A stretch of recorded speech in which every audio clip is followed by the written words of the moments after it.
त्या कोपरगाव शहरातील जनतेने काका याला 40 वर्ष सत्ता दिली, पण या 40 वर्ष सत्ता दिल्यानंतर 2019 ला यांचं वाक्य आहे का कोपरगाव शहरातील जनता करंटी आहे, यांना चांगलं समजत नाही, यांचंच वाक्य. मी जाहीर बोलतोय पत्रकार निवडणुकीच्या रिंगणात उतरलो आणि मी उतरल्याबरोबर यांचा जो थैथयाट चालू झाला, रोज वेगवेगळे आरोप माझ्या वैयक्तिक करायला लागले. अरे वैयक्तिक आरोप तुम्ही किती करा, कोपरगावच्या जनतेला काका कोयटे कोण आहे हे पूर्णपणे माहीत आहे. त्यांचा एकच उद्देश, तुम्ही लोक अडचणीत राहिले तर तुम्ही त्यांच्या पाया पडाल जा, तर तुम्ही त्यांना विचारायला जा. माझा अप्रोच असा आहे, आपल्याला अडचण दिसते ती अडचण कशी सोडवायची, ती अडचणी सोडवल्यानंतर पुढच्या अडचणीकडे आपण जायचं, या पद्धतीने मी काम करणार कार्यकर्ता आहे. आयोजित केलेल्या या प्रभाग 3च्या कॉर्नर सभेच्या निमित्तानं उपस्थित असलेले आदरणीय आमदार आशुतोष दादा काळे यांचं आगमन होत आहे.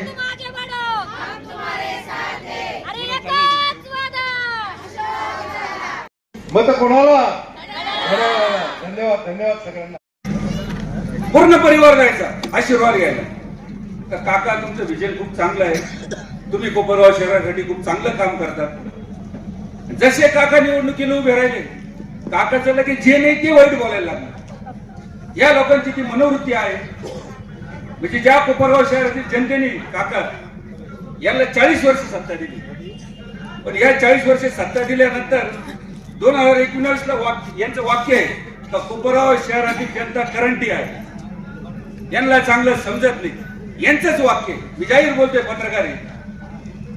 म्हणजे ज्या लोकांच्या जीवावर 40 वर्ष सत्ता भोगली अशा लोकांना करंट म्हणायचं. ज्या काकांचे आशीर्वाद घ्यायला दिवस रात्र सगळा संपूर्ण परिवार जायचा, तेही वाईट वाटायला लागले. मग अशा लोकांना आपल्याला धडा शिकवायचा आहे.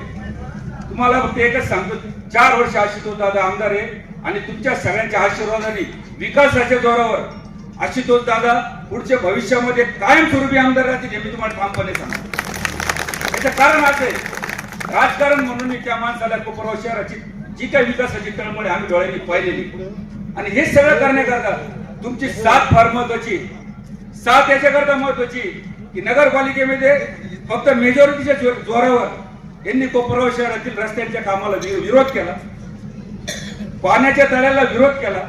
जर या लोकांची यांची जर मेजॉरिटी झाली तर कोपरगाव शहरामध्ये आशुतोष दादांनी शासनाकडून किती पण निधी आणू, आशुतोष दादांनी समजा 1 ते 4 नंबर एकच तळ झालंय, 5 नंबरचं तळ कॉन्क्रिटीकरण, 1 ते 4 नंबर तळाचं पण आपल्याला कॉन्क्रिटीकरण करायचंय आणि आपल्याला रोज पाणी घ्यायचंय. हे आशुतोष दादांचं स्वप्न आहे.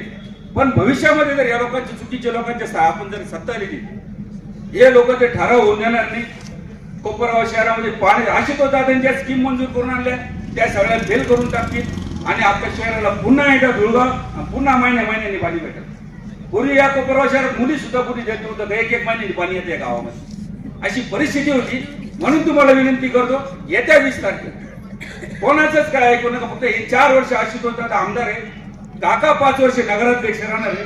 आम्हाला पुन्हा इथून येऊन म्हणजे जर काही कामं नाही झाले, आम्हाला तुमच्या समोर येऊन भाषण करायची सुद्धा हिंमत राहणार नाही जर काम नाही झालं. पण आमदार वेगळ्या पार्टीचा आणि तुम्ही कोपरगाव शहर लोकांनी जर चुकीच्या काही गोष्टी केल्या तर आमदार साहेब वेगळ्या पार्टीचे, नगरपालिका वेगळ्या माणसाच्या ताब्यात गेली तर कोपरगाव शहराचा विकास होणार नाही.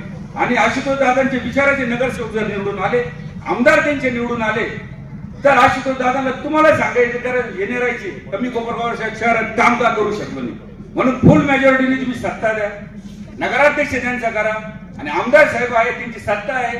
कोपरगाव शहराचं काम कोपरगाव म्हणजे नाही काही मार म्हणजे आपल्या तुमच्या नगर जिल्ह्यामध्ये 1 नंबरला नाही आशुतोष दादा, एवढी गॅरंटी मी तुम्हाला आज या सभेच्या दरम्यान देतो. आणि पुन्हा एकदा आवाहन करतो, येत्या 20 तारखेला तिन्ही घड्याळाला मतदान करा आणि कोपरगाव शहरात तुमचे काही नाते होते कुठं असतात, मित्र मैत्रिणी असतील, त्या सगळ्यांना जाऊन सांगा का हे विकासाला मतदान करायचं. आपल्याला त्याच्यावर आरोप करणाऱ्या लोकांना मतदान करायचं नाही. जो विकासाचा विचार करेल आम्ही त्यांच्या मागे आहे, एवढीच विनंती करतो आणि बाय 2 शब्द संपतो. उच्च न्यायालयामध्ये यांनी दावा दाखल केल्यामुळे निवडणुका पुढे गेल्यामुळे आम्हाला असा फायदा होतोय. मी अचानक निवडणुकीमध्ये उतरलो. गेल्या 25 वर्ष मी राजकारणात नव्हतो.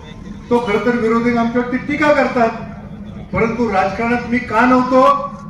मला यांनी जे काही अनेक धोके दिले, ते धोके दिल्यामुळे मी राजकारणापासून गाड्यात बाजूला झालेलो होतो. राजकारणातले धोके मी अनुभवले होते, त्याच्यामुळे राजकारण वाईट आहे असं मला वाटायला लागलं होतं. पण आशुतोष दादा सारख्या माणसानं मला जेव्हा नगराध्यक्ष पदाची संधी दिली, दादांनी मला सांगितलं तुम्ही माझ्यावर फक्त अजितदादांकडे चला. अजितदादांकडे जेव्हा मी गेलो, दादांनी मला सांगितलं काका तुम्ही सहकार चळवळीमध्ये काम करता, तुमच्याकडे सहकाराचं व्हिजन आहे, तुम्ही सहकार चळवळीला एक शिस्त लावता, तशीच शिस्त तुम्ही तुमच्या गावाला सुद्धा लावा, तसंच व्हिजन तुमच्या गावाकरता सुद्धा वापरा. आणि मग मला सुद्धा वाटलं मी पुष्कळ आंतरराष्ट्रीय पातळीवर काम करतो, आंतरराष्ट्रीय पातळीवरच्या शिखर संघटनेचा मी खजिनदार आहे, पण मग मला वाटलं की आपण गावाकरताही काहीतरी केलं पाहिजे, गावाच्या प्रती सुद्धा आपलं काही कर्तव्य आहे. त्याच्यामुळे मी या निवडणुकीच्या रिंगणात उतरलो. आणि मी उतरल्याबरोबर यांचा जो थैथयाट चालू झाला, रोज वेगवेगळे आरोप माझ्यावर वैयक्तिक करायला लागले. अरे वैयक्तिक आरोप तुम्ही किती करा, कोपरावच्या जनतेला काका कोयटे कोण आहे हे पूर्णपणे माहीत आहे. विशेषतः या प्रभाग क्रमांक 3 मध्ये तरी माझं त्यांना आव्हान आहे, त्यांनी येण्याची सुद्धा हिंमत करू नये. या भागात केलेलं त्यांनी एक काम दाखवावं आणि 1 लाख रुपये बक्षीस मिळावं. एक काम दाखवावं त्यांनी केलेलं. सगळे कामं आशुतोष दादांच्या माध्यमातून आणि राधाकृष्ण विखे पाटलांच्या माध्यमातून झालेली आहेत. त्या राधाकृष्ण विखे पाटलांवर हे टीका करतात, त्याच्यामुळे विखे पाटलांनी त्यांना त्यांच्या सभेमध्ये काय उत्तर द्यायचं ते दिलेलं आहे. त्याच्यामुळे त्यांचं सगळ्या महाराष्ट्रात आसू झालेलं आहे.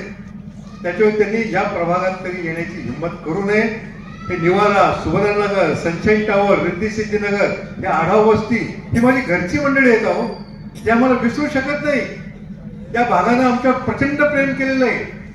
मला आयुष्यात जे काही मिळालेलं आहे ना ते या प्रभागाने मिळालेलं आहे. मी मोठा झालो तो या परिसरामुळे मोठा झालेलो आहे आणि त्याची जाणीव ठेवून मी या निवडणुकीमध्ये उतरलेलो आहे. फक्त एक लक्षात घ्या, मी नगराध्यक्ष होऊन एक उपयोग नाही. माझ्या विचाराचे, आशुतोष दादांच्या विचाराचे 30चे 30 नगरसेवक निवडून आले पाहिजे. तुम्ही म्हणाल आमचं तर काही इतर प्रभागात मतदान नाही, पण तुमचे नातेवाईक असतील, पाहुणेरावळे असतील, मित्रमंडळी असतील, त्यांना तुम्ही सांगा की आशुतोष दादांच्या कामामध्ये खोडा घालणाऱ्या पार्टीला तुम्ही निवडून देऊ नका. 30चे 30 उमेदवार तुम्ही आशुतोष दादांच्या विचाराचे निवडून द्या, तरच मला नगरपालिकेमध्ये काम करता येणार आहे. नाहीतर मी नगरपालिकेमध्ये निवडून गेलो, मी एखादा ठराव मांडला, तो ठराव जर नामंजूर झाला तर आपल्याला पुढचे काम करता येणार नाही. आणि तशी नीती आहे या विरोधकांची. एक लक्षात घ्या, त्यांनी काम करताना आशुतोष दादांनी 5व्या तळ्याचं काम केलं. गाडीत तुम्ही सांगितलं शुद्ध पाण्याची अपेक्षा केली, ते शुद्ध पाणी का येत नाही याला कारण विरोधक आहे. त्यांचे 5व्या तळ्याचं काम लांबवण्याचा प्रयत्न केला, वारंवार न्यायालयामध्ये गेले, 36 तारखा न्यायालयामध्ये झाल्या, कोट्यवधी रुपये त्या तारखांकरता ज्यांनी खर्च केले, ते कोट्यवधी रुपये यांनी तळ्याच्या कामाला लावायला पाहिजे होतो. आपला वेळ विकासामध्ये खर्च करायला पाहिजे होता. ते अनेक वेळा गर्जना करायचे 5व्या तळ्याच्या ऐवजी निळवंड्याचं पाणी आलं पाहिजे. अरे तुम्ही निळवंड्याचं पाणी आणाल, तुम्हाला अडवलं कोणी? तुम्ही 5व्या तळ्यामध्ये का आड येत आहे? त्या 5व्या तळ्याच्या कामाला उशीर झाला, नाही तर तो जो फिल्टर प्लांट होता तो सुद्धा त्याच निधीमध्ये आलेला होता. त्या 5व्या तळ्याचं काम लांबल्यामुळे त्या फिल्टर प्लांटचं काम अपुरं राहिलेलं आहे. ते आता पूर्ण झाल्यानंतर सर्व कोपरावच्या जनतेला शुद्ध पाणी निश्चितपणे येणार आहे. आणि दादांनी जे मला उमेदवारी द्यायला सांगितली त्याचं कारणच आहे, दादांमुळे 500 तळ झालं. 5व्या तळ्यामध्ये तुमचं 20 ते 22 दिवसाचं जे पाणी आहे ते 4 ते 5 दिवसावर आलं. दादा म्हटले ते काम 4 ते 5 दिवसाचं पाणी दररोज देण्याची जबाबदारी काका तुमच्यावर आहे आणि त्याकरता तुम्ही नगराध्यक्ष पदाची उमेदवारी करा. आणि बहिणींनो, आया बापांनो, त्याकरताच मी ही उमेदवारी घेतलेली आहे. तुम्हाला प्रत्येक घराला दररोज पाणी तर मिळालं पाहिजे, पण ते शुद्ध पाणी मिळालं पाहिजे, अगदी नितळ पाणी मिळालं पाहिजे. ही जबाबदारी तुम्ही माझ्यावर सोपवा. खूप कामं करायचे, खूप विकास करायचा आहे कोपरगावमध्ये आणि आशुतोष दादांनी तो केलेला सुद्धा आहे. विशेषतः तुम्ही गांधीनगर, सुभाषनगर, संजयनगर त्या भागात जर तुम्ही बघितले, ज्या भागात पूर्वी आम्ही प्रचाराला जायचो त्या भागामध्ये पूर्वी आम्हाला खूप ऐकावं लागायचं. कोणी म्हणायचं आमच्याकडे गटारी झालेल्या नाही, कोणी म्हणायचं आमच्याकडे रस्ते नाही, कोणी म्हणायचं सगळं पाणी रस्त्यावर येतं. माझी तुम्हाला विनंती आहे, त्या भागामध्ये तुम्ही जाऊन बघा. त्या भागामध्ये गेल्यानंतर तुम्हाला रस्त्यावर कचरा दिसणार नाही, तुम्हाला गटरीचं पाणी रस्त्यावर आलेलं दिसणार नाही, गटारच दिसणार नाही तुम्हाला. या सगळ्या गटारी गायब झालेल्या आहेत. गायब कशा झाल्या? त्या गटारींवर आश्रितांनी कॉन्क्रीटचे रस्ते केलेले आहेत, पेवर ब्लॉक बसवलेले आहेत. त्याच्यामुळे गटारी मुक्त हे कोपरगाव आशुतोष दादांना करायचं आहे. जी भुयारी गटार योजना आहे, त्या भुयारी गटार योजनेकरता किती निधी आलेला आहे? 113 कोटी रुपयाचा निधी आशुतोष दादांनी आणलेला आहे. तिच्या माध्यमातून कोपरगावच्या सगळ्या गटारी झाकल्या जाणार आहे. गटार मुक्त कोपरगाव आशुतोष दादांच्या माध्यमातून बहिणींनो आपल्याला होणार आहे. फक्त ते करण्याकरता तुम्ही जास्तीत जास्त लीड घड्याळाच्या उमेदवारांना निश्चितपणे दिला पाहिजे. आपल्या प्रभागातील घड्याळाचं चिन्ह बटन, घड्याळ चिन्हाचं बटन दाबून आपल्या प्रभागातील देखील उमेदवार या ठिकाणी निवडून द्यावे. त्याचं कारण असं आहे, आपला 5 नंबर तलाव ज्यावेळेस चालू झाला, त्या तलावाचं काम थांबावं म्हणून समोरचे लोक यांनी कोर्टामध्ये केसेस केल्या. 36 तारखा घातल्या त्यांनी, कोट्यवधी रुपये खर्च केले आणि एक प्रत्येक केसमध्ये एवढीच मागणी, त्या 5 नंबर तलावाचं काम पहिले थांबवा. त्यांना तुमच्या अडचणीशी काही घेणं देणं नाही, त्यांना फक्त त्यांचं राजकारण महत्वाचं आहे. जर 5 नंबर तलाव पूर्ण झाला तर पाण्याचा प्रश्न कमी होईल, आणि पाण्याचा प्रश्न जर कमी झाला तर तुमच्याकडनं, माझ्याकडनं तुमच्या अपेक्षा जास्त वाढतील, आणि म्हणून तुम्ही मला पुन्हा एकदा काम करण्याची संधी द्याल. ही भीती त्यांच्या मनामध्ये होती. 5 नंबर तलावाचं काम बंद पाडायचं, एनकेट प्रकारे बंद पाडायचं, ही भूमिका त्यांची होती. 40 वर्ष आपण त्यांना आमदार म्हणून काम करायचं. आपल्या देशाला 80 वर्ष स्वातंत्र्याचे होणार आहे 2027 मध्ये. या 2027 वर्षाच्या 80 वर्षाच्या स्वातंत्र्यामध्ये आपण समोरच्या लोकांना 40 वर्ष आमदार म्हणून काम करायचे. निम्मा वेळ त्यांना दिला, 40 वर्ष, तरी आपण पाणी भरत असतो. काय दुर्दैव आहे आपलं म्हणायचं. म्हणून आपण सर्वांनी गांभीर्याने विचार करण्याची गरज आहे. आमदारकी तर 40 वर्ष दिली, नगराध्यक्ष नगरसेवक काय त्यांच्याच त्या ठिकाणी निवडून आले. आता एवढी सगळी सत्ता देऊन सुद्धा आपल्या सर्वांना अडचणी ठेवायचं काम त्यांनी सातत्याने केलं. पण त्यांचा एकच उद्देश, तुम्ही लोक अडचणीत राहिले तर तुम्ही त्यांच्या पाया पडायला जाणार, तर तुम्ही त्यांना विचारायला जाणार. माझा अप्रोच असा आहे, आपल्याला अडचण दिसते, ती अडचण कशी सोडवायची, ती अडचण सोडवल्यानंतर पुढच्या अडचणीकडे आपण जायचं. या पद्धतीने मी काम करणार कार्यकर्ता आहे. आपला पाणी प्रश्न 3 वर्षामध्ये सोडवणारच आहे. पाणी प्रश्न असेल, गटारीचा प्रश्न असेल, आपल्या रस्त्यांचे प्रश्न असतील, हे मूलभूत गरज आहे. हे आता आपल्याला मिळालंच पाहिजे. याच्या पुढे जाऊन आपल्याला काम करायचं. आपल्या प्रत्येकाच्या कुटुंबामध्ये आपले मुलं आहेत. प्रत्येकाला वाटतं आपल्या आई वडिलांजवळ राहून म्हातारपणामध्ये, आजारपणामध्ये त्यांना आधार द्या. परंतु या ठिकाणी रोजगाराच्या संधी तेवढ्या प्रमाणामध्ये उपलब्ध नाही. याच्यावर आपल्याला काम करायचं. आपल्या माता भगिनी, आपण सर्वजण बसलेले आहे, आपल्या प्रपंचाला हातभार लागावा. आपल्या मुलींच्या लग्नासाठी आपल्याला 2 पैसे काढता यावे, मुलांच्या शिक्षणासाठी, मुलींच्या शिक्षणासाठी आपल्याला 2 पैसे लावता यावे. ही भूमिका आपण त्या ठिकाणी ठेवून कुठला ना कुठला रोजगार त्या ठिकाणी करण्याचा प्रयत्न करतो. या आपल्या सर्वांच्या रोजगारासाठी आपल्याला काम करायचं. या ठिकाणी MIDC आपल्याला आणायची, नवीन कंपन्या या ठिकाणी आणायच्या, यासाठी माझा प्रयत्न त्या ठिकाणी असणार आहे. त्या दृष्टीने मी काम करण्याचा प्रयत्न करतो. इथं पाणी, रस्ते आणि गटारीच नाही, या बेसिक गोष्टी जर आपल्याकडे नाही तर इथं कंपन्या येणार आहे का? या गोष्टी सुधारवताना मागचे 5 वर्ष आपले गेले. इथून पुढचे 2-3 वर्ष हे सगळे प्रश्न आपल्याला सोडून रोजगाराच्या प्रश्नाकडे आपल्याला त्या ठिकाणी बघायचं. आणि म्हणून माझी आपल्याला कळकळीची विनंती, मला आपण आमदार करून 1 वर्ष झालेलं आहे. पुढचे 4 वर्षाचा आमदार मी आहे.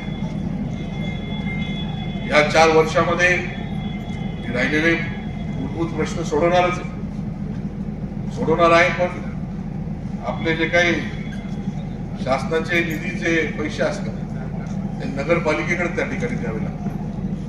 म्हणून नगरपालिकेमध्ये आपला हक्काचा नगराध्यक्ष असला, आपल्या हक्काचे नगरसेवक असले तर तो निधी त्या ठिकाणी खर्च होतो. नाही तर असे समोरचे लोक आहेत, त्यांना आपल्या शहराच्या आपल्या अडचणीशी काही घेणं देणं नाही. आलेला निधी तसाच पडून राहू द्यायचा, अखर्चित ठेवायचा. आणि ज्यावेळेस नगरपालिकेची निवडणूक 2030 साली पुढच्या 5 वर्षांनी होणार, त्याच्या अगोदर कामं चालू करायचे. या भूमिकेचे लोक किंवा या प्रवृत्तीचे लोक त्या ठिकाणी जाऊ नये याची काळजी आपल्याला या ठिकाणी घ्यायची. पुढच्या 4 वर्षामध्ये मी आपल्याला परत या ज्या काही म्हणजे पिण्याच्या पाण्याच्या बाबतीमध्ये बोलूच देणार नाही, कारण मी आपल्याला रोज पाणी देणार आहे, हा माझा शब्द आपल्याला. म्हणून त्या पद्धतीने मी काम करतोय. परंतु आता आपल्याला या निवडणुकीमध्ये तो निकाल घ्यायचा आहे. नगराध्यक्ष साहेब आपले सर्व नगरसेवक हे घड्याळ चिन्हाचे निवडून येण्यासाठी आपल्या सर्वांना प्रयत्न करायचे. ही निवडणूक आपण सर्वांनी गांभीर्याने घ्यावी. ही निवडणूक 9 वर्षानंतर होते आणि पुढचं भविष्य ठरवणारी निवडणूक असणार. जर इथून पुढं जर चुकीचा माणूस त्या व्यक्ती निवडून गेला तर पुढचे 4 वर्ष किती जरी निधी मंजूर करून आणला, ते कामं शहरासाठी पूर्ण देण्याची भूमिका समोरच्यांची राहील. म्हणून माझा हक्काचा नगराध्यक्ष, हक्काचा नगरसेवक त्या ठिकाणी खाली काम करणारा पाहिजे. ज्या पद्धतीने आमदारकीची पूर्ण जबाबदारी आपण सर्वांनी मला दिली, राज्यामध्ये 5व्या क्रमांकाचं मताधिक्य आपण मला दिलेलं आहे, याची जाणीव मला आहे. आणि म्हणून त्या पद्धतीने काम करण्याचा प्रयत्न मी त्या ठिकाणी करतोय. परंतु माझ्या बरोबर माझे हक्काचे नगराध्यक्ष नगरसेवक जर असले तर कामाची गती अजून दुप्पट तिप्पट होणार आहे याची खात्री मी आपल्या सर्वांना देतो. आणि ती जबाबदारी आपण सर्व या प्रभागात देणारच आहे, परंतु पूर्ण शहरामधून त्या ठिकाणी मिळावी ती जबाबदारी आपण सर्व प्रभागातील सदस्यांनी घ्यावी, अशा प्रकारची विनंती आपल्याला या निमित्ताने करतो.